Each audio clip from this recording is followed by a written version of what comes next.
Hello students, this is Dr. Amit Juneja, lecturer on economics, Shahid Balwinder Singh Government Senior Secondary Smart School, Sabuana, District Fazilka, and I welcome you all in this channel Amit Juneja Economics, and in today's lecture of how to solve the problem of excess and deficient demand. So in the last few lectures we discussed how we can find out the equilibrium in the economy while using AD approach, AS approach, and while using saving and investment approach. So according to Keynes, the major point is that the equilibrium is established at point where aggregate demand and aggregate supply are equal, or where saving and investment are equal. But Keynes doesn't mention that the equilibrium is always established at the full employment equilibrium point. According to Keynes, equilibrium can be established before full employment and after full employment also.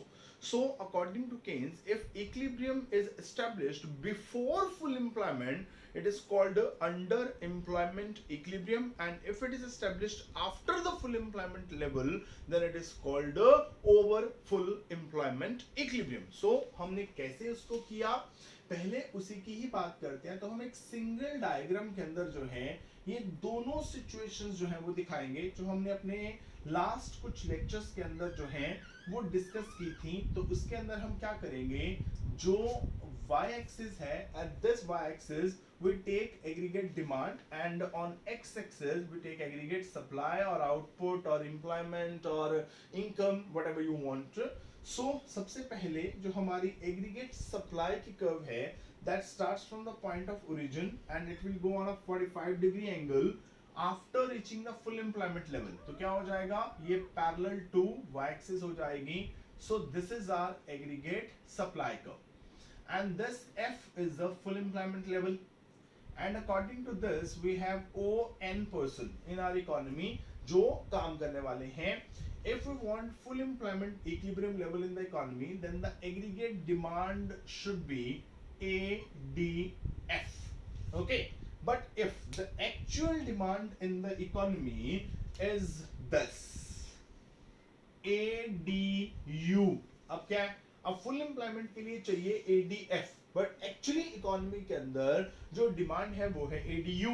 मतलब अब जो equilibrium आएगा वो F point पे नहीं आएगा, वो आएगा E पॉइंट पे. उसके अकॉर्डिंगली क्या होगा, इकोनॉमी के अंदर ON1 लोगों को काम मिलेगा, और इकोनॉमी के अंदर this much amount of unemployment जो है वो एग्जिस्ट करेगी. अब अनएम्प्लॉयमेंट क्यों एग्जिस्ट करेगी, क्योंकि फुल एम्प्लॉयमेंट के लिए जितनी डिमांड रिक्वायर्ड है एक्चुअली डिमांड उससे कम है. तो कितनी कम है, अगर मैं यहाँ पे U लिख दूं तो ये जो है ये क्या है, ये इकोनॉमी के अंदर डेफिशिएंट डिमांड है. तो जब इकोनॉमी के अंदर क्या होगा, डेफिशिएंट डिमांड होगी, उस टाइम पर आपको इकोनॉमी के अंदर अंडर एम्प्लॉयमेंट इक्विलिब्रियम जो है वो देखने को मिलेगा. अंडर एम्प्लॉयमेंट इक्विलिब्रियम क्या होगा, जहां पर एग्रीगेट डिमांड एग्रीगेट सप्लाई जो है वो फुल एम्प्लॉयमेंट का जो लेवल है उससे पहले ही एक दूसरे के बराबर हो जाएंगे. रिजल्ट ये निकलेगा, उसके हमने कॉन्सिक्वेंसेस भी किए थे कि जो प्रोड्यूसर्स हैं अगर उन्होंने फुल एम्प्लॉयमेंट लेवल के अकॉर्डिंगली अपनी प्रोडक्शन अपनी सप्लाई जो है वो कर दी है, तो क्या होगा, वो प्रोडक्शन वो सप्लाई सेल नहीं होगी. अब वो सेल नहीं होगी तो उनके बहुत सारे गुड्स ऐसी होंगी जो अनसोल्ड जो है वो रह जाएंगी. तो उनको लगेगा कि यार प्रोडक्शन की थी, ठीक है, तो कम्युनिटी तो सेल नहीं हुई. तो क्या करते हैं, अगले साल के लिए जब प्रोडक्शन प्लान करते हैं तो थोड़ी कम कर लेते हैं. ये ना हो कि अगले साल फिर फुल एम्प्लॉयमेंट के अकॉर्डिंगली जो है वो प्रोडक्शन कर दें, अगले साल फिर ना सेल हो. तो वो क्या करेंगे, वो नेक्स्ट ईयर जो आउटपुट प्लान करेंगे वो पहले से कम प्लान करेंगे. सो आउटपुट का लेवल क्या हो जाएगा, कम हो जाएगा. अब आउटपुट कम प्रोड्यूस करनी है तो उसके लिए क्या होगा, वो कम लोगों को काम देंगे, मतलब जो एम्प्लॉयमेंट का लेवल है वो भी कम हो जाएगा. अब एम्प्लॉयमेंट का लेवल कम होगा मतलब जितने लोगों को काम मिल रहा था इकोनॉमी के अंदर अब उतने लोगों को काम नहीं मिलेगा. तो उसका रिजल्ट क्या निकलेगा, उतने लोगों को काम नहीं मिलेगा तो क्या होगा, एम्प्लॉयमेंट कम हो जाएगी, अनएम्प्लॉयमेंट जो है वो राइज कर जाएगी, और जो एम्प्लॉयड लोग थे उनकी इनकम पहले से कम हो जाएगी। क्यों? क्योंकि अब एम्प्लॉयमेंट का लेवल कम होगा, मतलब कुछ लोगों को काम से बाहर निकाल दिया जाएगा, उनको मिलने वाली इनकम कम हो जाएगी। So as a result economy के अंदर इनकम का लेवल, आउटपुट का लेवल, एग्रीगेट सप्लाई लेवल, ठीक है, तो ये क्या हो जाएंगे, कम हो जाएंगे। अब क्या होगा, अब अगर इनकम कम हो गई तो नेक्स्ट टाइम क्या होगा, अब जो कंज्यूमर्स हैं, जो डिमांड करने वाले हैं, वो डिमांड और कम कर देंगे, क्योंकि अब उनकी इनकम ही कम हो गई है। अब उन्होंने अगले साल और डिमांड कम कर देनी है। अब प्रोड्यूसर सोचेगा यार ये तो डिमांड और कम हो गई, अब क्या करूं, तो वो अगले साल क्या करेगा, और कम आउटपुट जो है वो प्लान करेगा कि मुझे और कम आउटपुट करनी चाहिए। तो उसके लिए क्या होगा, वो और कम लोगों को काम देगा, एम्प्लॉयमेंट का लेवल और कम कर देगा। एम्प्लॉयमेंट का लेवल कम करेगा तो इनकम और कम हो जाएगी, अगली बार डिमांड और कम हो जाएगी, सो वो फिर से आउटपुट कम कर देगा। सो आउटपुट कम होगी, फिर एम्प्लॉयमेंट कम होगी, फिर इनकम कम होगी, फिर डिमांड कम होगी, फिर आउटपुट कम, फिर एम्प्लॉयमेंट कम, फिर इनकम कम, फिर डिमांड कम। सो इकोनॉमी जो नीचे नीचे नीचे नीचे नीचे नीचे आने शुरू हो जाएगी। मतलब इकोनॉमी जो है वो लो लेवल इक्विलिब्रियम ट्रैप के अंदर जो है वो फंस जाएगी। अगर ऐसा ना हो, ये तो हमने एक सिचुएशन ली, अगर क्या हो कि इकोनॉमी के अंदर जो एग्रीगेट डिमांड है वो हो जाए ये वाली ADE वाली। अब यहां पर aggregate demand, aggregate supply equal है एट, मान लो कि ये H पॉइंट पे। अब फुल एम्प्लॉयमेंट के लिए एग्रीगेट डिमांड जो रिक्वायर्ड है वो है ADF, बट एक्चुअली इकोनॉमी के अंदर जो एग्रीगेट डिमांड है वो है ADE, यानी कि फुल एम्प्लॉयमेंट से ज्यादा। अब डिमांड जो है वो तो फुल एम्प्लॉयमेंट से ज्यादा होगी, ठीक है, बट सप्लाई फुल एम्प्लॉयमेंट से ज्यादा नहीं हो सकती। क्यों? क्योंकि सप्लाई फुल एम्प्लॉयमेंट वाले लेवल से ज्यादा कैसे हो जाएगी, क्योंकि फुल एम्प्लॉयमेंट लेवल पे क्या होना है, जितने भी आपके पास इकोनॉमी के अंदर you have the resources, all the resources are fully utilised, efficiently utilised. So जितनी आप प्रोडक्शन कर सकते हैं आप उतनी कर रहे होंगे, उससे ज्यादा आपके पास आउटपुट बढ़ाने का ऑप्शन नहीं है। क्यों? क्योंकि सप्लाई कितनी होगी जितनी आप आउटपुट करोगे, आउटपुट कितनी होगी जितने लोगों को आप एम्प्लॉयमेंट दोगे। अब मैं तो पहले ही बोल चुका हूं कि इकोनॉमी के अंदर जो है वो फुल एम्प्लॉयमेंट आ चुकी है। फुल एम्प्लॉयमेंट आएगी मतलब आपकी एम्प्लॉयमेंट कांस्टेंट, एम्प्लॉयमेंट कांस्टेंट तो आउटपुट कांस्टेंट, आउटपुट कांस्टेंट तो सप्लाई कांस्टेंट, और अगर एम्प्लॉयमेंट ही कांस्टेंट है तो इनकम भी कांस्टेंट, तो ये सारे कांस्टेंट हो जाएंगे। अब फुल एम्प्लॉयमेंट के बाद जो एग्रीगेट सप्लाई कर्व है वो तो हो जानी है वर्टिकल। अब उसने तो इंक्रीज होना नहीं, क्या होगा, डिमांड इंक्रीज हो गई, तो हमने इसको कहा था, इस सिचुएशन को एक्सेस डिमांड, या हमने इसको कहा था इन्फ्लेशनरी गैप। सो अब अगर एक बार इकोनॉमी के अंदर इन्फ्लेशनरी गैप या एक्सेस डिमांड आ गई, अब उसके बाद क्या होगा, अब अगर इन्फ्लेशनरी गैप या एक्सेस डिमांड आ गए ना, तो उसका रिजल्ट ये निकलेगा कि अब आउटपुट बढ़नी नहीं है, एम्प्लॉयमेंट बढ़नी नहीं है, इनकम बढ़नी नहीं है, सप्लाई बढ़नी नहीं है, डिमांड ज्यादा हो गई। सो क्या होगा, अब इकोनॉमी के अंदर एग्रीगेट डिमांड जो है वो एग्रीगेट सप्लाई से ज्यादा होगी, मतलब मार्केट के अंदर उतनी चीजें अवेलेबल नहीं है। सो पर मार्केट के अंदर डिमांड बहुत है, तो क्या होगा, प्राइस लेवल बढ़ेगा। अगर प्राइस लेवल बढ़ेगा तो क्या होगा, हमने बात की थी, प्राइस लेवल बढ़ेगा तो जो लेबरर्स होंगे, जो फैक्टर्स ऑफ प्रोडक्शन होंगे, उनकी रियल इनकम जो है वो क्या हो जाएगा, कम हो जाएगी। वो कहेंगे हमारे वेजेस जो हैं वो उतने ही हैं, आपने क्या किया, जो प्राइसेस हैं उनको आपने इंक्रीज कर दिया है, तो उससे रिजल्ट ये निकला कि हमारे जो रियल वेजेस, मतलब हमारी जो परचेजिंग पावर है वो क्या हो गई है, वो पहले से कम हो गई है। मतलब हमारी सैलरी उतनी ही है, प्राइस बढ़ गए हैं, हम पहले से कम चीजें परचेज कर पा रहे हैं, तो हमारी सैलरीज बढ़ाई। कैसे, मैं आपको इसकी एक एग्जांपल देता हूं। एक्चुअली क्या होता है कि जो गवर्नमेंट एम्प्लॉइज है, लाइक मी, मैं गवर्नमेंट एम्प्लॉय हूं, जो हमारी सैलरी फिक्स होती है उसमें हमें एक चीज मिलती है जिसको हम कहते हैं DA, D for dog, A for Amit, ठीक है। सो DA, ठीक है, D for dearness, A for allowance. Dearness allowance. What is this dearness allowance? जैसे अगर मैं आज की डेट में बात करूं तो क्या होता है, एक हमारी बेसिक पे होती है, बेसिक पे के ऊपर हमें डीए लगता है। डीए मतलब डियरनेस अलाउंस, मतलब हिंदी में उसको बोलते हैं महंगाई भत्ता। व्हाट इज दिस महंगाई भत्ता? मान लीजिए इकोनॉमी के अंदर गवर्नमेंट ने इंडेक्स नंबर को फ्रेम किया, ठीक है, इंडेक्स नंबर हम स्टैटिस्टिक्स के अंदर देख चुके हैं। तो इंडेक्स नंबर को फ्रेम किया, इंडेक्स नंबर में हम ये बात बढ़ते हैं कि इंडेक्स नंबर जो है वो हमेशा परसेंटेज में मेजर किए जाता है, और परसेंटेज हमेशा 100 होती है। तो हमेशा हम क्या करते हैं, 100 को ना एज अ बेस लेके चलते हैं इंडेक्स नंबर का। तो हमने कुछ प्राइस ले लिए कि लो जी ये पिछले साल के रेट थे, ये इस साल के रेट है, तो उसके बेसिस पे हमने इंडेक्स नंबर को सॉल्व किया।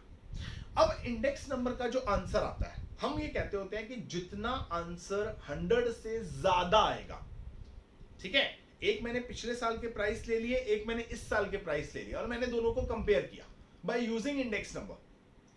तो उसमें क्या हुआ, अब 100 मेरा बेस है, अब जितना आंसर 100 से ज्यादा आएगा उतने प्राइस बढ़ जाते हैं, और जितना आंसर 100 से कम आएगा उतने प्राइसेस कम हो जाते हैं। लाइक मान लीजिए कि आंसर आ गया इंडेक्स नंबर का 109.38, let it be this is the answer. तो 100 से कितना ज्यादा, 9.38%। ठीक, तो मैं कहूंगा कि लास्ट ईयर के कंपैरेटिवली इस साल जो प्राइसेस हैं 9.38% जो है वो बढ़ गए।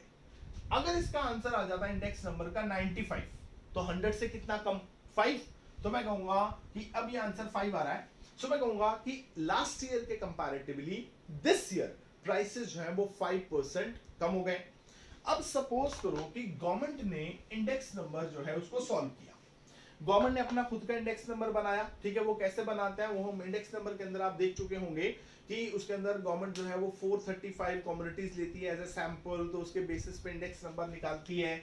सो सपोज करो कि गवर्नमेंट का आंसर आया 105.32, इसका मतलब 100 से कितना ज्यादा, 5.32।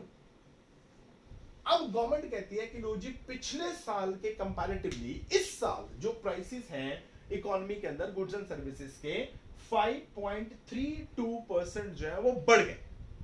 अब प्राइस तो बढ़ गए। मैं कहूंगा कि अगर मैं गवर्नमेंट एम्प्लॉय हूं और आपकी इकोनॉमी के अंदर, क्योंकि इकोनॉमी जो है वो गवर्नमेंट के हाथ में होती है, सो आपकी इकोनॉमी के अंदर अगर प्राइसेस 5.32% बढ़ गए हैं तो मेरी सैलरी तो उतनी है।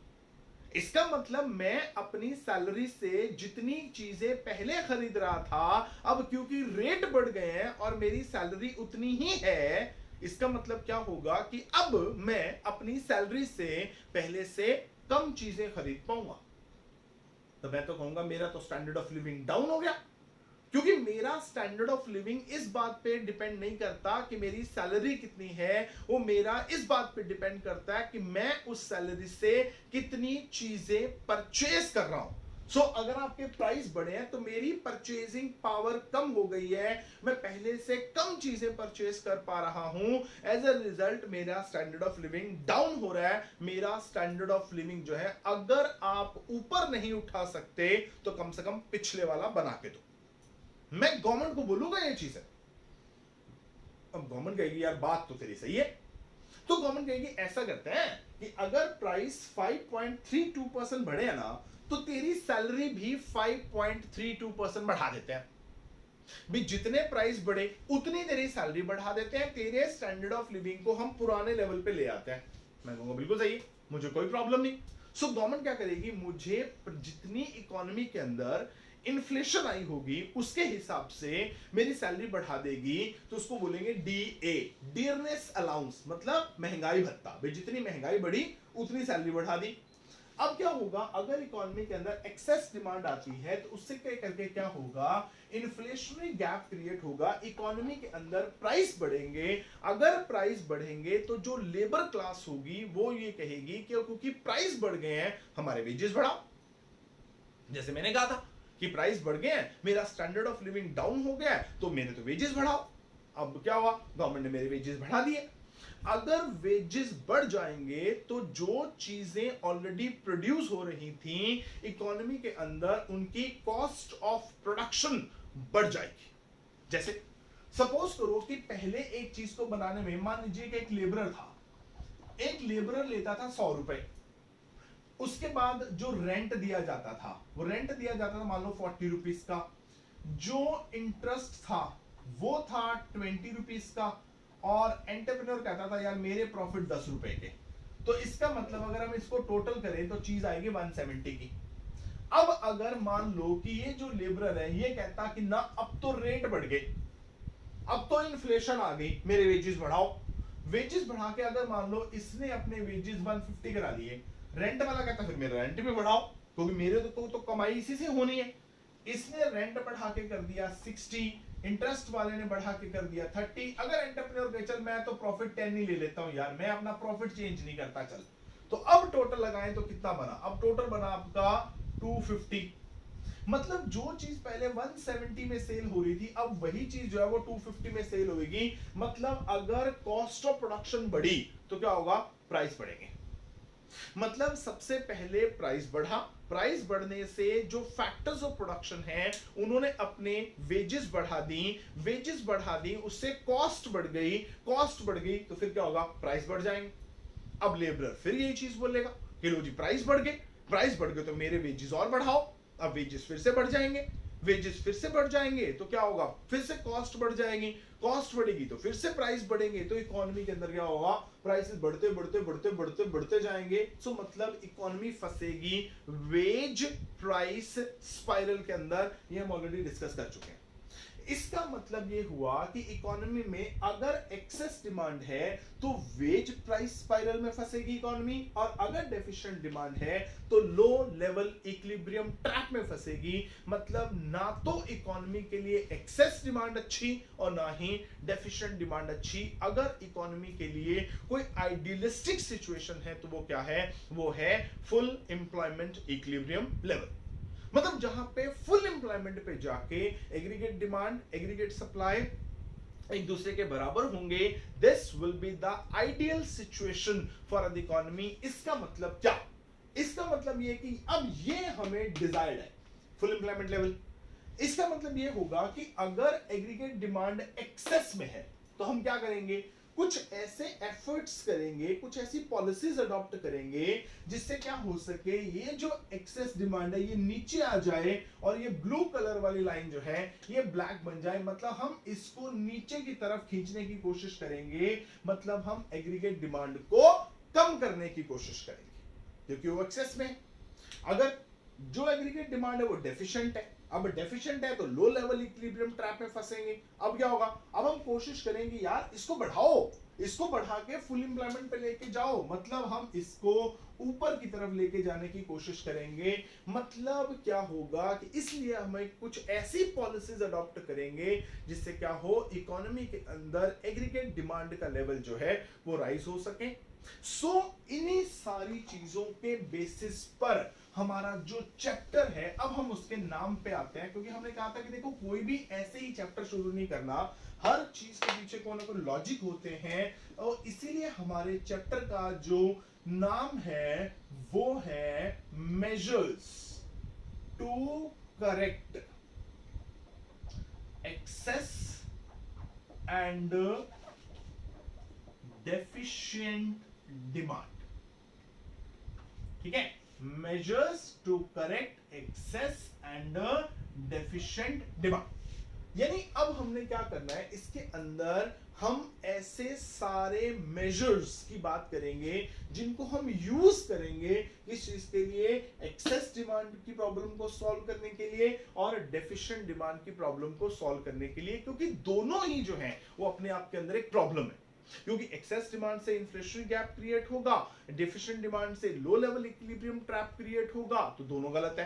तो हमने इस चैप्टर के अंदर ऐसे सारे मेजर्स करने हैं जिससे हम एक्सेस और डेफिशिएंट डिमांड की प्रॉब्लम जो है उसको सॉल्व कर सकते हैं। अब क्वेश्चन उठा के इसको सॉल्व करेगा कौन, वो मेजर्स अडॉप्ट करेगा कौन, उन मेजर्स को कौन इंप्लीमेंट करेगा, who will take the initiative. The answer lies in one word and that is the government. अब केन्स कहता है कि अब जो है आपको जरूरत फील होगी गवर्नमेंट की, इसलिए वो कहता है कि गवर्नमेंट इंटरफेरेंस इज मस्ट। क्यों? वो कहता है अगर इकोनॉमी के अंदर एक्सेस डिमांड है या डेफिशिएंट डिमांड है, दोनों को अगर आप ये सोचें कि जो प्राइवेट सेक्टर है वो इसको सॉल्व कर लेगा, जो market forces of demand and supply हैं वो इसको सॉल्व कर लेंगी, वो कभी इसको सॉल्व नहीं कर पाएंगी। अगर इसको सॉल्व करना है सिर्फ एक ही तरीका है, और वो तरीका ये है कि गवर्नमेंट को बीच में ले आओ। अगर गवर्नमेंट बीच में आ गई, अगर गवर्नमेंट ने इकोनॉमिक एक्टिविटी में इंटरफेयर कर दिया तो ये प्रॉब्लम सॉल्व होगी, नहीं तो नहीं होगी। अब हम यही चीज देखेंगे कि गवर्नमेंट इंटरफेयर कैसे करेगी। उसके लिए गवर्नमेंट क्या करेगी, अपनी कुछ पॉलिसीज अडॉप्ट करेगी, और उसमें से जो फर्स्ट पॉलिसी गवर्नमेंट अडॉप्ट करेगी जो हम अभी डिस्कस करने वाले हैं, that is called fiscal policy. हम दो पॉलिसीज डिस्कस करेंगे गवर्नमेंट की, जो गवर्नमेंट यूज करेगी in order to solve the problem of excess and deficient demand. One is the fiscal policy and other is the monetary policy. Now सबसे पहले हम बात करते हैं फिस्कल पॉलिसी की, कि फिस्कल पॉलिसी कैसे यूज होगी। फिस्कल पॉलिसी समझना है तो दो वर्ड से मिलकर बना है, फिस्कल एंड पॉलिसी। तो सबसे पहले तो फिस्कल की बात करते हैं। देखिए फिस्कल क्या है, जो फिस्कल वर्ड है वो बना है फिस्क से। फिस्कल किससे बना है? फिस्क, FISC। What does it mean? फिस्क, फिस्क means treasury. Treasury क्या होता है? हिंदी में बोले तो ट्रेजरी होता है खजाना। खजाना, ज इट्स नॉट ज, ये खजाना नहीं होता, ये खजाना होता है, ज खजाना। अब सोचो ट्रेजरी मीन्स खजाना। खजाना किसका? गवर्नमेंट का। सो यहां पर treasury means the government treasury. So the fiscal policy means the policy related with the treasury of the government. यानी कि गवर्नमेंट के खजाने के अंदर क्या है, गवर्नमेंट के खजाने के अंदर क्या है, उस गवर्नमेंट के खजाने से रिलेटेड जो पॉलिसी होगी, that policy is called fiscal policy. क्योंकि फिस्कल वर्ड किससे निकला? फिस्क से। Fisc means treasury, treasury of the government. So क्योंकि पॉलिसी गवर्नमेंट अडॉप्ट करती है, so policy related with treasury of the government, policy related with the खजाना of the government. अब सोचो, अब यहां पे थोड़ा दिमाग लगाएंगे। सोचो कि गवर्नमेंट के खजाने में कितने पैसे हो। वो कहता है गवर्नमेंट के पास खजाना है, उसमें कितने पैसे होंगे। वो दो चीजों पे डिपेंड करता है। पहली बात कि गवर्नमेंट की इनकम कितनी है, ठीक है, income of the government. Number two हम बात करते हैं एक्सपेंडिचर ऑफ द गवर्नमेंट। देखो सिंपल सी बात है, आप अपने घर पे जो है, सपोज कीजिए कि आप अपने घर पे एक लॉकर रख लेते हैं, ठीक है, उस लॉकर में आप अपने सारे पैसे वगैरह रख लेते हैं। ये समझो कि जो आपके घर का लॉकर है, या एक सेफ रख लेते हैं आप अपने घर पे, तो वो सेफ जो है वो आपके घर का खजाना है। उस खजाने के अंदर कितने पैसे होंगे? चलो लॉकर और सेफ ये तो बहुत बड़ी बात है, आप जो है पिगी बैंक रखते होंगे छोटे होते हुए, है ना, तो पिगी बैंक के अंदर वो कितने पैसे होते होंगे? सिंपल सी बात है कि आपने उसके अंदर कितने पैसे डाले और उसमें से कितने पैसे आपने निकाल ले। सिंपल। देखो जो पैसे आपने उसके अंदर डाल दिए वो क्या हो गई? इनकम। और जो आपने निकाल लिए वो क्या हो? एक्सपेंडिचर।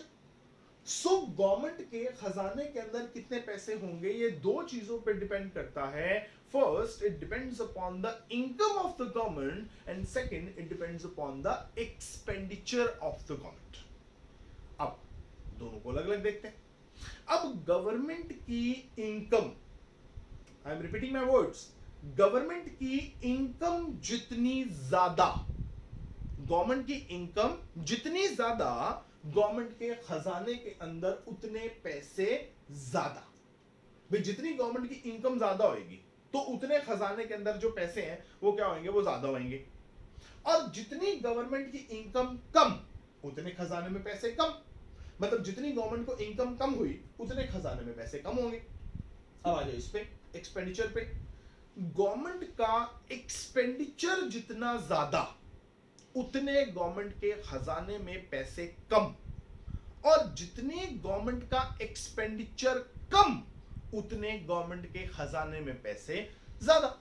भी अपने खजाने से गवर्नमेंट जितना खर्चा कम करेगी उतने पैसे ज्यादा रहेंगे खजाने में, और जितना खर्चा ज्यादा कर देगी उतने पैसे कम रह जाएंगे गवर्नमेंट में। सही है ना? तो अब क्या हुआ, फिस्कल पॉलिसी जो है वो एक्चुअली क्या है, it's policy related with government treasury. Government treasury में कितने पैसे होंगे, that depends upon two things, first it's income of the government and other is the expenditure of the government. So ultimately अगर हम फिस्कल पॉलिसी की definition दें तो कहता है कि fiscal policy is the policy which is related with the income or the revenue, आप कुछ भी कह सकते हैं, income and expenditure of the government।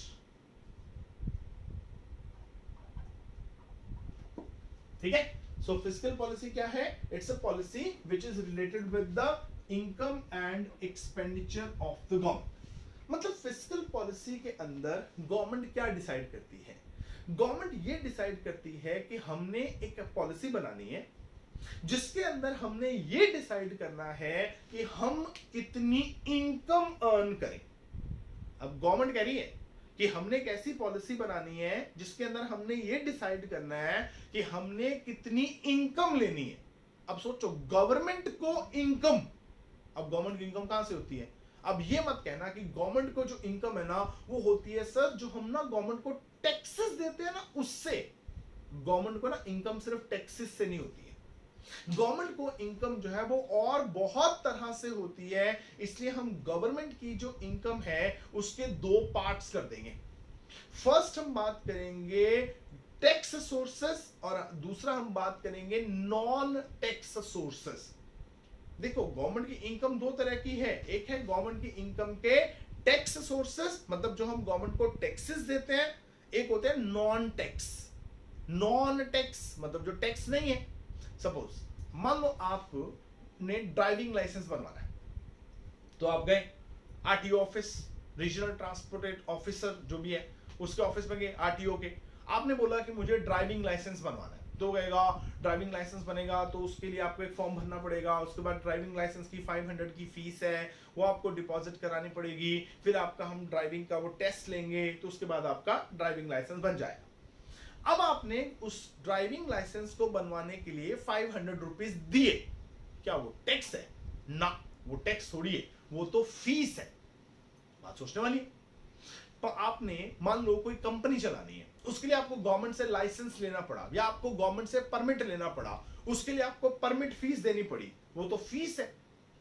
मान लीजिए कि आप बाइक पे जा रहे थे, 3 लोग, आप 3 फ्रेंड्स हैं, जैसे बॉयज आमतौर पे आजकल ऐसे ही करते हैं, तो 3-3 बॉयज या 3-3 गर्ल्स बैठ जाती हैं एक्टिवा पे या बाइक पे, तो आप जा रहे थे आराम से घूमते घूमते, आगे जैसे गए तो चौक पे मिल गया आपको पुलिस वाले, तो पुलिस वालों ने आपको पकड़ लिया, ट्रैफिक पुलिस वालों ने, तो आपका चालान काटा इस बात को लेके, ट्रिपली को लेके भी आप 3 लोग बैठे थे, 2 व्हीलर है, 2 लोग अलाउड है, तो आपका चालान कटा। जब चालान कटा तो आपको चालान के पैसे देने पड़े, क्या वो टैक्स है? वो तो फाइन है। सो गवर्नमेंट को जो इनकम होती है वो सिर्फ और सिर्फ जो है वो टैक्सेस से नहीं होती, बहुत सारे जो नॉन टैक्स हैं जैसे फीस हो गई, परमिट हो गए, फाइन हो गए, गवर्नमेंट जो है वो लोन भी लेती है, डिसइन्वेस्टमेंट भी करती है, डेफिसिट फाइनेंसिंग भी करती है। ये हम सारी चीजें डिस्कस करेंगे, डेफिसिट फाइनेंसिंग क्या होता है, डिसइन्वेस्टमेंट क्या होता है, तो ये सारी चीजें डिस्कस करेंगे। तो गवर्नमेंट को इनकम इन सारी चीजों से होती है। सो इस पॉलिसी के अंदर गवर्नमेंट ये सोचेगी कि हमने अपनी इनकम कहां कहां से लेनी है और कितनी कितनी लेनी है। मतलब हमने टैक्स कितने लगाने, हमने फाइन कितने लगाने हैं, हमने जो है वो फीस कितनी रखनी है, हमने लाइसेंस फीस कितनी रखनी है, परमिट फीस कितनी रखनी है, लोन कितने लेने हैं, डिसइन्वेस्टमेंट कितनी करनी है, डेफिसिट फाइनेंसिंग कितनी करनी है। तो ये सारी चीजों से रिलेटेड गवर्नमेंट जो है वो अपनी पॉलिसी बनाएगी, पर जब भी पॉलिसी बनाएगी वो क्या करेगी, एक्सेस और डेफिशिएंट डिमांड को वो ध्यान में रखेगी। अब वो कैसे रखेगी, जब ये सारी पॉलिसी डिस्कस कर लेंगे, उसके बाद हम देखेंगे कि जब एक्सेस डिमांड होगी उस टाइम पे फिस्कल पॉलिसी कैसे यूज होगी, और जब डेफिशिएंट डिमांड होगी तो फिस्कल पॉलिसी कैसे यूज होगी। अब एक तो गवर्नमेंट ने अपनी इनकम सोच ली, नंबर 2 गवर्नमेंट सोचेगी अपना एक्सपेंडिचर, कि हमने अब एक्सपेंडिचर कहां कहां पे करना है। सो गवर्नमेंट की इनकम जैसे कई तरह की होती है, वैसे ही जो गवर्नमेंट का एक्सपेंडिचर है वो भी बहुत तरह से होता है। लाइक गवर्नमेंट करती है डेवलपमेंट एक्सपेंडिचर, ठीक है, जो हमारी कंट्री की डेवलपमेंट के लिए कंपलसरी है वो एक्सपेंडिचर करती है। गवर्नमेंट करती है नॉन डेवलपमेंटल एक्सपेंडिचर, नाम से पकड़ो, नॉन डेवलपमेंटल, जिनका हमारी डेवलपमेंट के साथ कोई लेना देना नहीं है, पर फिर भी गवर्नमेंट को एक्सपेंडिचर करने पड़ते हैं। जैसे गवर्नमेंट जो है सपोज करो पुलिस पे खर्चा करती है, अब पुलिस डिपार्टमेंट खोला हुआ है, उसमें जो है वो आपके जो है वो मतलब पुलिस स्टेशन खोले हुए हैं, कोर्ट खोली हुई हैं, इनका हमारी डेवलपमेंट के साथ क्या लेना देना है। पुलिस की जरूरत क्या है, बात सोचने वाली। पुलिस की जरूरत इसीलिए है क्योंकि लोग जो है गलत काम करते हैं, अगर लोग गलत काम करना बंद कर दें तो पुलिस की क्या जरूरत है। मुझे एक बार मैंने एक टीवी पे एक प्रोग्राम देखा था, उसके अंदर आई थिंक महाराष्ट्र के अंदर एक गांव है, if I am not skipping that, Maharashtra के अंदर एक गांव है, उसका नाम है श्री शिंगणापुर। वहां पे शनिदेव जी का मंदिर है। तो वहां पे उन्होंने दिखाया था कि उस गांव के अंदर किसी भी घर के अंदर ताला तो बड़ी दूर की बात है, घर के जो गेट होते हैं ना, जो जगह छोड़ी होती है वहां पे गेट है ही नहीं, बिना गेट के हैं। क्यों? कहते हैं वहां पे कभी चोरी नहीं होती। अब अगर वहां पे कभी चोरी नहीं होती, क्यों? वो मानते हैं कि भगवान जो शनिदेव है उनकी कृपा रहती है वहां पे, तो मतलब वहां पे चोरी वगैरह कभी नहीं होती। तो ताले लगाना तो दूर की बात है, वहां पे लोगों ने अपने घर पे गेट ही नहीं लगाए हुए, तो अब वहां पे पुलिस की जरूरत ही नहीं है। अगर लोग सुधर जाएं, अच्छे काम करें, मतलब लोगों को चीट ना करें, ठीक है, कोई और उल्टे पुल्टे काम ना करें, तो पुलिस की क्या जरूरत है। गवर्नमेंट को तो सारे पुलिस स्टेशन बंद कर देगी, गवर्नमेंट सारे कोर्ट बंद कर देगी। जब लोग लड़ना झगड़ना बंद कर देंगे तो सारे कोर्ट बंद हो जाएंगे। तो ये क्या है, नॉन डेवलपमेंटल एक्सपेंडिचर्स है। कुछ डेवलपमेंटल एक्सपेंडिचर भी होते हैं, जैसे रोड बना दी, ट्रांसपोर्टेशन डेवलप कर दी। तो अब जब गवर्नमेंट जो है ये सोचेगी कि हमने एक्सपेंडिचर कितना करना है और कहां पे करना है। नंबर दो चीजें बोली मैंने, एक तो एक्सपेंडिचर कितना करना है, नंबर 2 कहां पर करना है, उसको टाइम पे भी गवर्नमेंट जो है एक्सेस और डेफिशिएंट डिमांड जो है उसको ध्यान में रखेगी। मतलब गवर्नमेंट अपनी फिस्कल पॉलिसी से, अपनी इनकम और एक्सपेंडिचर की पॉलिसी से ये डिसाइड करेगी कि मैंने अपनी इनकम जो है वो किस तरह से चेंज करूं, अपना एक्सपेंडिचर किस तरह से चेंज करूं। जब वर्ड यूज करता हूं चेंज, सो चेंज से मेरा मतलब 2 चीजों से होता है, पहला होता है इंक्रीज और दूसरा होता है डिक्रीज। मतलब गवर्नमेंट ये सोचेगी कि अगर मुझे एक्सेस और डेफिशिएंट डिमांड की प्रॉब्लम आ गई है तो मैं अपनी इनकम कैसे इंक्रीज या डिक्रीज करूं, मैं अपना एक्सपेंडिचर कैसे इंक्रीज या डिक्रीज करूं, ताकि ये जो प्रॉब्लम है एक्सेस डिमांड और डेफिशिएंट डिमांड की ये सॉल्व हो जाए। सो इसके लिए गवर्नमेंट जो पॉलिसी बनाती है जिसके अंदर वो अपनी इनकम और एक्सपेंडिचर को चेंज करके एक्सेस और डेफिशिएंट डिमांड की प्रॉब्लम को सॉल्व करती है, उस पॉलिसी को हम कहते हैं fiscal policy. So fiscal policy is basically related with the income of the government as well as of the expenditure of the government. So अब इसमें हम बात करेंगे अपने नेक्स्ट लेक्चर के अंदर कि गवर्नमेंट की इनकम कहां कहां से होती है, गवर्नमेंट का एक्सपेंडिचर कहां कहां पे होता है, फिर गवर्नमेंट एक्सेस डिमांड में अपनी इनकम एक्सपेंडिचर कैसे चेंज करेगी, अब डेफिशिएंट डिमांड में इनकम एक्सपेंडिचर कैसे चेंज करेगी, ताकि दोनों चीजें सॉल्व हो जाएं। तो ये हम बात करेंगे अपने नेक्स्ट लेक्चर के अंदर। So we meet again in the next lecture. Till then, it's goodbye from my side. Thank you very much and all the best.